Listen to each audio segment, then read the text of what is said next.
কিছু বিক্ষিপ্ত অশান্তির মধ্য দিয়েই ভোট হচ্ছে বর্ধমান দুর্গাপুরে। কয়েকটি বুথে পোলিং এজেন্টদের নিয়ে সমস্যা হলেও মানুষ উৎসাহের সঙ্গে ভোট দিচ্ছেন সেই ভোরবেলা থেকে লাইন দিয়ে। পাশাপাশি তৃণমূল প্রার্থীকেও কটাক্ষ দিলীপ ঘোষের।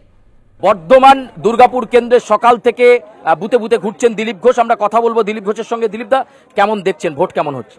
আমরা যেটা চাইছিলাম যে ভোট শান্তিপূর্ণ হোক, লোক যেন ভোট দিতে পারে, সেই দিকে এগোচ্ছে। এজেন্ট নিয়ে এজেন্টকে বার করে দেওয়া, এজেন্ট বসাতে দেওয়া না দেওয়ার জন্য প্রথম দিকে কিছু গন্ডগোল করেছিল কিছু বুথে। আমাদের কর্মীরা পৌঁছেছেন, কমপ্লেন করেছেন, সব জায়গায় প্রায় হয়ে গেছে। দু একটা বুথ থেকে বার করে দেওয়া হয় এজেন্টকে।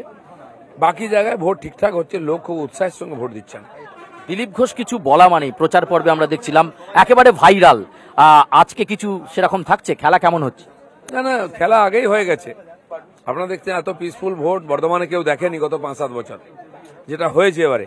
আর এটাই হওয়া উচিত। বাকি জনতা যাকে ভোট দেবে সে জিতবে। একটা জায়গায় দেখলাম আপনাকে কাঞ্চননগরে বলছে যে তৃণমূল খুনের হুমকি দিচ্ছে কর্মীরা, তাদেরকে কিছু বললেন বুস্ট আপ করার জন্য? ওখানকার এমএলএ একটা ওয়ার্ডের নেতা, তিনি তার ওয়ার্ডে ভাবেন যে কেউ ভোট দেবে না। গতবারে ওখানে উনি হেরেছিলেন, এবারে বেশি ভোটে হারবেন। সেইখান থেকে ভয় দেখানোর চেষ্টা করেন যাতে লোক ভোট দিতে না বেরোয়। কেন্দ্র বদল করে দিলীপ ঘোষ কি বর্ধমান দুর্গাপুরের মানুষের মন জয় করে নিতে পারবে মেদিনীপুরের মতো? দেখতেই পাচ্ছেন, প্রচার তো আপনারা দেখেননি।